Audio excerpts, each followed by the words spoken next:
नमस्कार, मैं पूनम भार्गव और आप देख रहे हैं हिमाचल का प्राइम टाइम। तो कांग्रेस नेता राहुल गांधी की भारत जोड़ो यात्रा की सफलता को देखते हुए आज से प्रदेश कांग्रेस ने हाथ जोड़ो यात्रा आरंभ कर दी है। राजनीतिक दृष्टि से इस यात्रा के अनेक मायने हैं।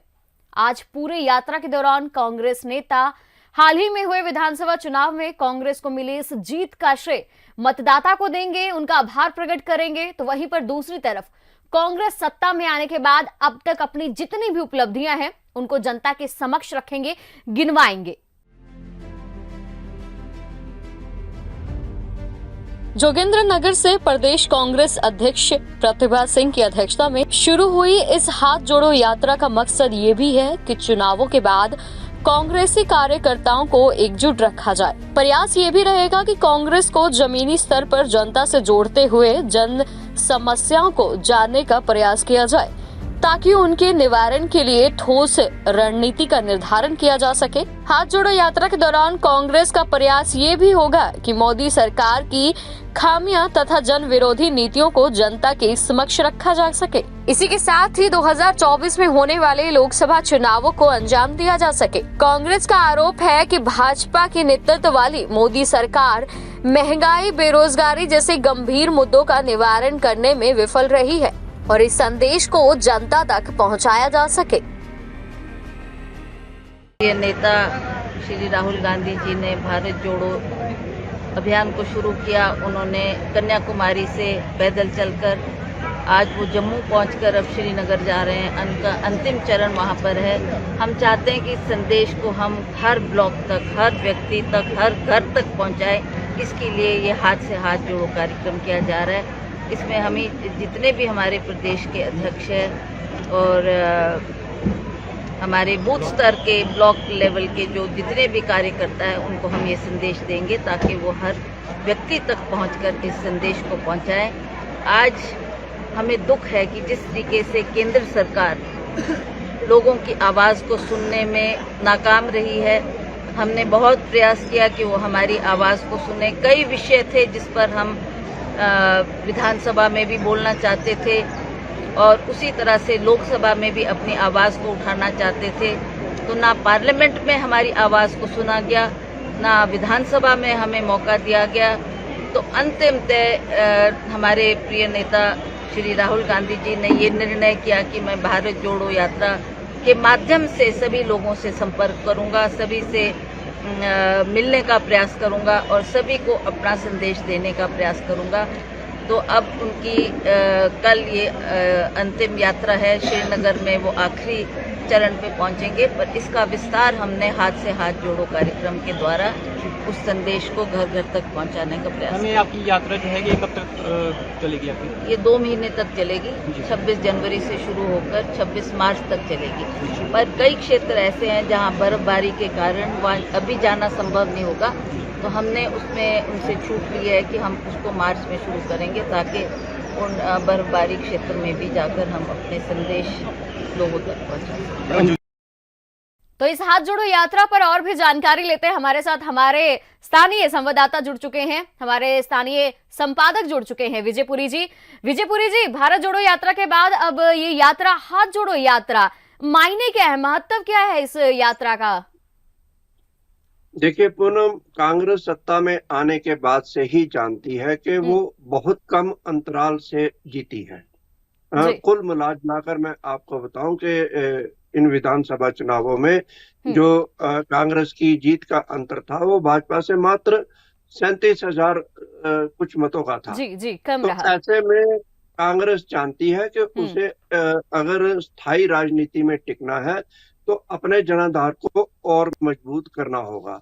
इसी दृष्टि से कांग्रेस ने जो है वो हाथ जोड़ो यात्रा आरंभ करी है ताकि ग्रास रूट तक कांग्रेस के कार्यकर्ताओं को मजबूत किया जा सके। इसका मकसद ये भी है कि इस यात्रा के माध्यम से जनता से अधिक जुड़े वो और जनता की समस्याओं को जाने। और अगर ऐसा होता है तो कांग्रेस के नेताओं का ये प्रयास भी होगा कि जन समस्याओं को जानने के बाद वो मुख्यमंत्री के समक्ष रखें और मुख्यमंत्री उन जन समस्याओं का निवारण करने का ठोस प्रयास करें। जी, यानी कि देखा जाए तो मिला जुला के उद्देश्य इस यात्रा का यही है कि जनता की समस्याएं सुनी जाए और साथ ही कांग्रेस कार्यकर्ता हैं उनको आपस में जोड़ा जाए ताकि कांग्रेस, हिमाचल की कांग्रेस में गुट ना देखने को मिले। देखिए, प्रदेश कांग्रेस अध्यक्ष प्रतिभा सिंह ने इसके लिए प्रयास किए हैं और मुख्यमंत्री से विचार विमर्श करने के बाद प्रतिभा सिंह और मुख्यमंत्री ने जो है वो प्रदेश भर में पैनल बनाए हैं। इसमें 17 तो प्रमुख नेताओं को जोड़ा गया है और बूथ स्तर तक पैनल बनाए हैं ताकि हाथ जोड़ो यात्रा को जो है वो मजबूती के साथ किया जा सके और कोई भी बूथ ना छूटे जहां पर हाथ जोड़ो यात्रा पहुंची ना हो और जहां पर कांग्रेस के नेता तथा कार्यकर्ता पहुंचे ना हो। जी, तो ये हाथ जोड़ो यात्रा भारत जोड़ो की यात्रा के समान रहने वाली है। इसमें भी कांग्रेस कार्यकर्ता मिलकर इकट्ठे चलेंगे, रुकेंगे और कौन कौन आ सकता है कि प्रदेश के ही जो कांग्रेस कार्यकर्ता हैं, मुख्यमंत्री हैं, प्रभारी रहे थे और अध्यक्ष हैं प्रदेश कांग्रेस अध्यक्ष, वो सब मौजूद रहेंगे इसमें। मैं आपको बताऊं कि भारत जोड़ो यात्रा जो है उसका एक अपना अलग महत्व है। भारत जोड़ो यात्रा में राहुल गांधी ने ये दर्शाने की कोशिश करी है कि वो कन्याकुमारी से लेकर कश्मीर तक भारत को एकजुट में एक सूत्र में पिरोना चाहते हैं जी। और उसके विपरीत जो है हाथ जोड़ो यात्रा, भारत जोड़ो यात्रा में यह संभव नहीं था कि वो राहुल गांधी देश के प्रत्येक गांव में प्रत्येक स्थान पर पहुंच सके। हाथ जोड़ो यात्रा जो है वो हिमाचल का अपनी एक देन है और अपना एक स्वरूप है। हाथ जोड़ो यात्रा के तहत प्रत्येक गांव में प्रत्येक पंचायत में और पहुंचने का प्रयास किया जाएगा। इससे फायदा ये होगा कि कांग्रेस जो है आने वाले 2024 के चुनावों के लिए अपने आप को तैयार करेगी और इस यात्रा के माध्यम से कांग्रेस का ये भी प्रयास होगा कि केंद्रीय सरकार की खामियों को जनता के सामने रखा जाए और यह प्रयास किया जाए कि कांग्रेस के पक्ष में जो है लोकसभा के चुनाव हो सके। तो यानी कि एजेंडा तो साफ है, कांग्रेस कार्यकर्ताओं को जोड़ना, जनता को जोड़ना और 2024 के लोकसभा की तैयारी भी है ये।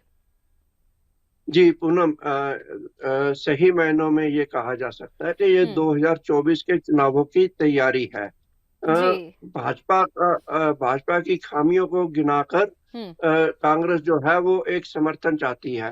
कांग्रेस का आरोप है, सीधा आरोप है कि भाजपा सरकार जो है पिछले 8 साल में, मोदी की सरकार पिछले 8 साल में जन समस्याओं का निवारण करने में नाकाम रही है। सही मायने में कांग्रेस का ये भी कहना है कि महंगाई और बेरोजगारी जो देश की प्रमुख 2 समस्याएं हैं, इन पर अंकुश लगाने में मोदी सरकार जो है पूर्ण रूप से विफल रही है। महंगाई पर काबू पाया क्या माना जाए जी, भारत जोड़ो यात्रा के दौरान ही चुनाव होते हैं हिमाचल के भी, तो क्या माना जाए कि जिस उद्देश्य से भारत जोड़ो यात्रा कांग्रेस अपनी यात्रा कर रही है, भाजपा सरकार की नाकामियों को लोगों को दिखा रही है, आवाज बन रही है, तो क्या उसका कहीं ना कहीं ये माना जा सकता है कि नतीजा या फिर जो जिस उद्देश्य के साथ कांग्रेस खड़ी हुई थी इस भारत यात्रा के लिए, वो उसका नतीजा हिमाचल के चुनावों में देखने को मिला कि जनता का समर्थन कांग्रेस को मिला? देखिए, राहुल गांधी एक दिन के लिए हिमाचल आए और हिमाचल में आकर उन्होंने एक संदेश तो दिया है, लेकिन एक दिन की यात्रा का जो है वो प्रदेश में या किसी भी प्रदेश पर कोई इतना लंबा चौड़ा प्रभाव नहीं पड़ेगा। हाँ, ये कह सकते हैं कि राहुल गांधी की यात्रा, भारत जोड़ो यात्रा ने कांग्रेस कार्यकर्ताओं में नई जान फूंकने का प्रयास किया है। एक तरह से ये भारत जोड़ो यात्रा जो है कांग्रेस कार्यकर्ताओं के लिए जो है वो संजीवनी साबित हुई है। और दूसरी तरफ जो हिमाचल में जो हाथ जोड़ो यात्रा है उसका मकसद कुछ और है। उसका मकसद जो है भारत सरकार की खामियों को जनता के सामने ले जाना। मैं आपको बताऊं कि बेरोजगारी, महंगाई जिस पर मैं बात कर रहा था अभी, महंगाई बेरोजगारी ये तो 2 प्रमुख समस्याएं हैं ही। सरकार, कांग्रेस के कार्यकर्ता गांव-गांव में जाकर यह भी प्रचार करेंगे कि देश की जो राहुल गांधी का एजेंडा भी है कि देश की जो वर्तमान सरकार है नरेंद्र मोदी जी के नेतृत्व में, जी। तो उस सरकार में जो है वो व्यापारियों की सरकार है, अदानी अंबानी की सरकार है। जी। और कांग्रेस जो है अगर चुनी जाती है तो वो आम जनता की सरकार होगी और आम जनता के पक्ष में ही काम करेगी। तो एक और जहां पे हिमाचल में हाथ जोड़ो यात्रा शुरू हो चुकी है, जनता को जनता के साथ जोड़ा जा रहा है, कांग्रेस को कांग्रेस के साथ जोड़ा जा रहा है, कांग्रेस कार्यकर्ताओं को जोड़ा जा रहा है, पर ऐसा लगता नहीं है क्योंकि कांग्रेस में अब दो धड़े एक बार फिर से हिमाचल में साफ दिखाई दे रहे हैं। और हाल ही में कांग्रेस के दो धड़ों में जमकर तकरार भी देखी गई। यहां पर अपने ही अपनों के खिलाफ नारेबाजी करते नजर आए। तो हुआ क्या कि जिला स्तरीय गणतंत्र दिवस के उपलक्ष्य पर कैबिनेट मंत्री अनिरुद्ध सिंह बिलासपुर पहुंचे थे। ऐसे में पूर्व विधायक बब्बर ठाकुर समर्थकों का गुस्सा फूट गया। उन्होंने मंत्री के सामने जेपी नड्डा की काली भेड़े मुर्दाबाद के नारे लगाने शुरू कर दिए। हालांकि इस दौरान मंत्री अनिरुद्ध सिंह तुरंत अपनी गाड़ी में बैठकर वहां से रवाना हो जाते हैं। आपको बता दें कि बिलासपुर में सदर पूर्व विधायक बब्बर ठाकुर के कार्यकर्ता कांग्रेस के ही कुछ नेता व कार्यकर्ताओं पर ये आरोप लगाते हैं कि वे जेपी नड्डा की बी टीम है। ऐसे में आपको ये भी बता दें कि कांग्रेस का दूसरा धड़ा भी सर्किट हाउस में मौजूद, जिसके बाद एकाएक जेपी नड्डा की भी टीम मुर्दाबाद के नारे सरेआम लगाते रहे। कांग्रेस के कुछ नेताओं द्वारा कांग्रेस के पूर्व विधायक तिलक राज शर्मा, कांग्रेस प्रवक्ता संदीप सांख्यान, जिला कांग्रेस युवा अध्यक्ष आशीष ठाकुर, कांग्रेस नेता गौरव शर्मा सहित कई अन्य नेताओं को जेपी नड्डा की भी टीम बताया जाता है। बब्बर ठाकुर का कहना है कि इन लोगों ने चुनाव में कांग्रेस के विरुद्ध कार्य किया है। वहीं कुछ समय पहले तो इन नेताओं को ब्लॉक कांग्रेस कमेटी ने बाहर का रास्ता भी दिखाया। इसी के साथ कुछ नेताओं के तो पूरे शहर में जेपी नड्डा की काली भेड़े का पोस्टर भी लगाया गया है, जिसमें वे पोस्टर काफी चर्चाओं में रहा था। जी विजयपुरी जी, यहाँ पर एक तरफ हम बात कर रहे थे कांग्रेस की हाथ जोड़ो यात्रा, भारत जोड़ो यात्रा, कांग्रेस को कांग्रेस से जोड़ना, पर ये क्या, ये तो सामने दो गुट फिर से तकरार दिखाई दे रही है। ये जेपी नड्डा की बी टीम के नारे लगाए जा रहे हैं, काली भेड़ों के नारे लगाए जा रहे हैं। देखिए पूनम, जो बिलासपुर सदर का चुनाव था वो बहुत अहम था। ये जो है भाजपा अध्यक्ष जेपी नड्डा का गृह क्षेत्र है और यहाँ से भाजपा में भी बगावत थी।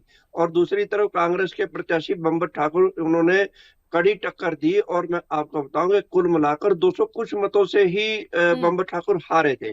बब्बर ठाकुर जानते हैं और उनका आरोप है कि उनकी पराजय के दो कारण रहे हैं। पहला कारण तो ये कि जो पोस्टल बैलेट्स थे उसमें कुछ गड़बड़ी के आरोप उन्होंने लगाए हैं और शायद उसको लेकर वो उन्होंने अदालत का दरवाजा भी खटखटाया रहे हैं वो। दूसरा उनका ये आरोप है कि कांग्रेस के कार्यकर्ताओं ने और कांग्रेस के ही कुछ नेताओं ने जेपी नड्डा के इशारे पर उन्हें पराजित करवाने का प्रयास किया है। हो सकता है कि आज के मंच पर जो है वो अनिरुद्ध के मंच पर जो है वो कुछ ऐसे कांग्रेसी कार्यकर्ता शामिल हुए हों जिन्हें जो है बब्बर ठाकुर नहीं चाहते थे कि वो उन्हें शामिल होना चाहिए, या वो ये मांग करते रहे हों कि ऐसे कांग्रेसी कार्यकर्ता जिन्होंने कांग्रेस के ही प्रत्याशी को पराजित करवाने का काम किया है, उन्हें जो है कांग्रेस से बाहर का रास्ता दिखाना चाहिए। यही कारण कि उनके जो समर्थक है वो काली भेड़ों के नारे लगाते हुए सामने आए और मुझे लगता है कि इस पर कार्यवाही होनी चाहिए। कार्यवाही दो तरफा हो सकती है। पहली कार्रवाई ये है कि अनुशासनहीनता, जहां एक मंत्री के आने पर और वो भी जो है गणतंत्र दिवस के अवसर पर ऐसे नारेबाजी नहीं होने चाहिए थी। इसको लेकर बब्बर ठाकुर से भी पूछा जा सकता है। और दूसरी कार्रवाई ये कि जिन कार्यकर्ताओं को, जिन कांग्रेसी नेताओं को बब्बर ठाकुर जो है कांग्रेस से बाहर का रास्ता दिखलवाना चाहते हैं, शायद उन्हें बाहर का रास्ता दिखा दिया जाए।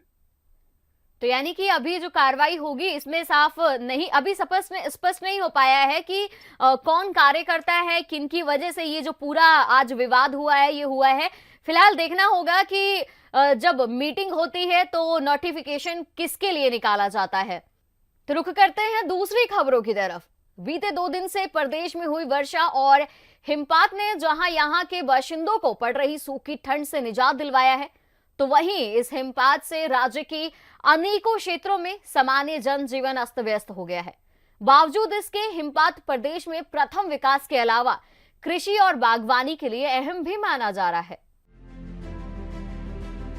हम आपको बता दें कि राज्य के मनाली, रोहतांग तथा लाहौल स्पीति क्षेत्र में हुए हिमपात के कारण यहाँ पर्यटन गुलजार हुआ, तो वहीं पर धर्मशाला, मखलोडगंज, चंबा, डलहौजी, बनीखेत आदि पर्यटन क्षेत्रों में पर्यटन को चार चांद लगे हैं।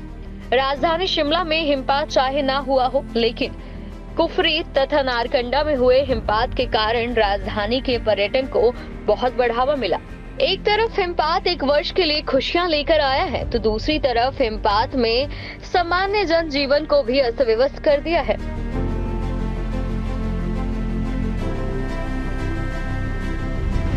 विश्व परिषद अटल टनल समेत 239 सड़कें हिमपात के कारण यातायात के लिए बंद हो चुकी हैं। सैकड़ों शहर तथा छोटे गांव, 729 ट्रांसफार्मर बंद हो जाने के कारण अंधेरे में डूबे हैं। तो वहीं पर 29 पेयजल योजना बंद हो जाने के कारण कुछ स्थानों के लोगों को पानी की बूंद बूंद के लिए भी मोहताज होना पड़ रहा है। दूसरी तरफ भारी हिमपात के कारण जनजातीय क्षेत्र सहित कई अन्य इलाकों में बस रूट बंद हो चुके हैं। चंबा के बनीखेत में प्रकृति आपदा कहर बनकर टूटी है। यहाँ गिरी आसमानी बिजली ने 25 भेड़ बकरियों को निगल लिया। तो यदि आप शिमला में पर्यटन के लिए आ रहे हैं या फिर आप स्थानीय निवासी हैं, तो दिल थाम लीजिए, क्योंकि राजधानी शिमला में चप्पे चप्पे पर तीसरी आंख आप पर अब नजर रखने वाली है। शहर में स्मार्ट सिटी परियोजना के तहत 219 सीसीटीवी कैमरे जगह जगह लगाए जा रहे हैं और मकसद ये है कि होने वाली किसी भी वारदात पर नजर रखी जा सके। सपोज कीजिए कि अगर आप माल रोड पर घूम रहे हैं और ऐसे में कोई आपसे अश्लील हरकत करता है या अश्लील हरकत करने का प्रयास करता है, तो वो इस तीसरी आंख से नहीं बच सकता है। पुलिस को उम्मीद ये भी है कि कैमरा की मदद से पुलिस प्रशासन नशाखोरी तथा नशे की तस्करी पर भी अंकुश लगा सकेगा। इसके अलावा शहर में इंटेलिजेंस ट्रैफिक सिस्टम भी स्थापित किया जा रहा है, जिसके तहत over speed, red light jump, seat belt न लगाने और हेलमेट न पहनने तथा मोबाइल पर बात करने वालों के चालान भी काटे जाएंगे, जो कि उनके मोबाइल पर खुद ब खुद SMS के रूप में चले जाएंगे। तो धर्मशाला में ऑस्ट्रेलिया और भारत के बीच होने वाले टेस्ट मैच का आयोजन होने वाला है, पर अगर मैच के दौरान बारिश आ जाती है तो मैच रद्द समझिए।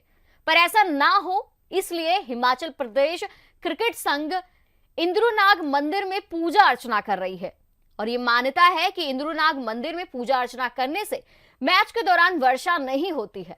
हालांकि इसके प्रमाण भी 2-3 बार मिल चुके हैं। जब मौसम विभाग की भविष्यवाणी के अनुसार धर्मशाला के आसपास के क्षेत्रों में जमकर वर्षा हुई, लेकिन मैच के दौरान इंद्र देवता ने खलल नहीं डाला।